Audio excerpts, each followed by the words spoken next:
कैसा है परमेश्वर का प्रेम। परमेश्वर के प्रेम से पहले मलाप होता है।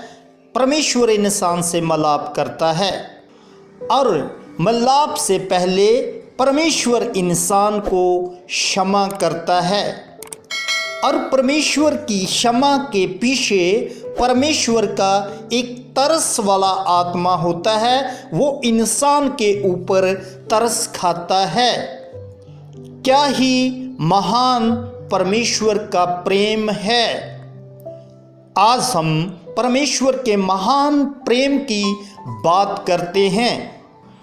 शैतान तो शुरू से परमेश्वर की महिमा को चराने वाला है, इसलिए शैतान ने परमेश्वर के प्रेम को चराकर गलत रीति से इस संसार में पेश किया है। इसीलिए बहुत से लोग संगति में प्रेम की बात करने से डरते हैं।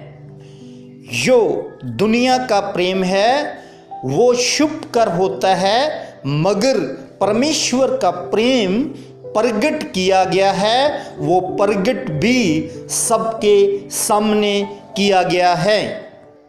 परंतु परमेश्वर हम पर अपने प्रेम की भलाई इस रीति से प्रगट करते हैं कि जब हम पापी ही थे तभी मसीह हमारे लिए मरा।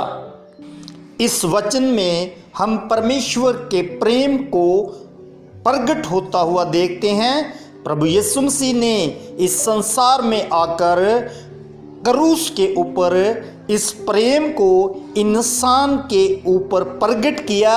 अपने लहू को सबके पापों के बदले बहा दिया और नया जीवन दिया।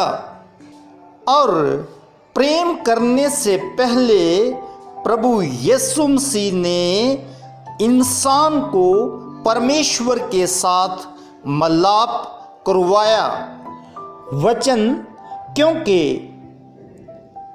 वह हमारा मेल है जिसने दोनों को एक किया और अलग करने वाली दीवार को जो बीच में थी ढा दिया और अपने शरीर में बैर अर्थात वह व्यवस्था जिसकी आज्ञाएं विधियां की रीति पर थी मटा दिया कि दोनों से अपने में एक नया मनुष्य उत्पन्न करके मेल करा दे और क्रूस पर बैर को नाश करके जिसके द्वारा दोनों को एक देह बनाकर परमेश्वर से मिलाए।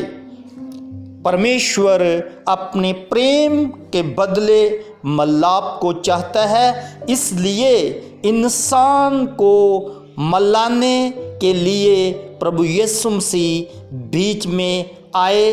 प्रभु यीशु मसीह ने ही परमेश्वर के प्रेम को प्रगट किया और क्रूस के ऊपर प्रभु यीशु मसीह ने पूरे संसार में जितने मनुष्य हैं उन सबको माफ भी किया।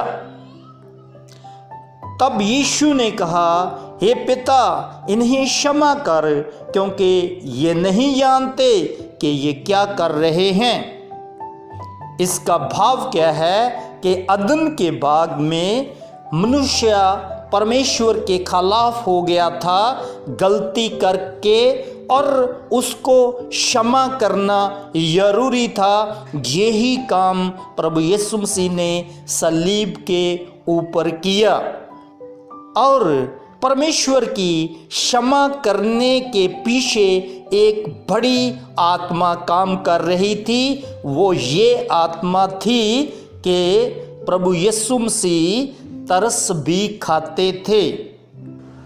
वचन मत्ती 18:27 में ऐसा लिखा है, तब उस दास के स्वामी ने तरस खाकर उसे छोड़ दिया और उसका कर्जा भी क्षमा कर दिया। इसलिए हम परमेश्वर के प्रेम की तस्वीर को आज अच्छी रीति से देखते हैं परमेश्वर के प्रेम के बीच में क्षमा छिपी हुई है और क्षमा के साथ मिलाप है और मिलाप के पीछे एक तरस वाला आत्मा है और यही परमेश्वर सब मनुष्य जाति के ऊपर तरस खाते हैं और तरस खाकर माफ़ करते हैं और साथ परमेश्वर के मिलाप भी यही वचन करवाते हैं। यूहन्ना 8 अध्याय में प्रभु यीशु मसीह के पास शास्त्री लोग एक औरत को लेकर आए जो व्यभिचार करती पकड़ी गई थी और उन शास्त्री लोगों ने प्रभु यीशु मसीह से कहा कि हमारी व्यवस्था, हमारा धर्म का कानून ये कहता है कि इस औरत को पत्थर मार मार कर मार डालना चाहिए, आप इसके विषय में क्या कहते हैं। तब प्रभु यीशु मसीह झुककर उंगली से लिखने लगे और प्रभु यीशु मसीह ने सब लोगों को ये कहा, पहले वो पत्थर मारे जिसने कभी भी पाप नहीं किया। और ऐसे बोलने से सब लोग एक एक कर कर चले गए और किसी ने उस औरत को पत्थर नहीं मारा। इस बात पर प्रभु यीशु मसीह ने उस औरत को पूछा, हे नारी, आपको किसी ने सजा दी? उसने बोला, हे प्रभु, किसी ने नहीं दी। यीशु ने कहा, मैं भी तुझ पर दंड की आज्ञा नहीं देता, और जा और फिर पाप ना करना। यही परमेश्वर का सच्चा प्रेम है जिसको प्रभु यीशु मसीह धर्मी शास्त्री लोगों के सामने प्रकट करने के लिए आए। प्रभु आपको बहुत प्रेम करते हैं।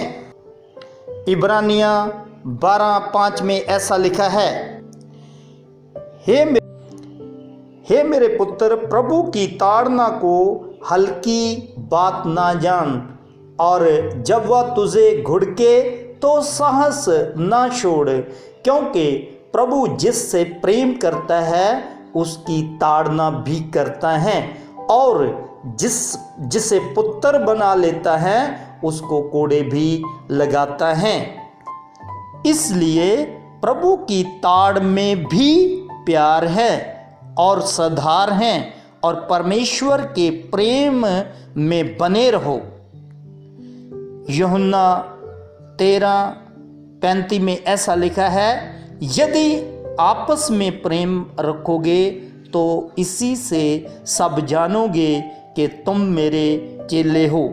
प्रभु आपको इस वचन के द्वारा प्रेम वाला आत्मा दे, ताकि आप इस बात को भली रीति से समझ जाए कि परमेश्वर का प्रेम प्रकट होता है, मगर जो शैतान की ओर से प्रेम होता है वो हमेशा शुभकर होता है। प्रभु आपको अपने प्रेम में बढ़ाए। आमीन।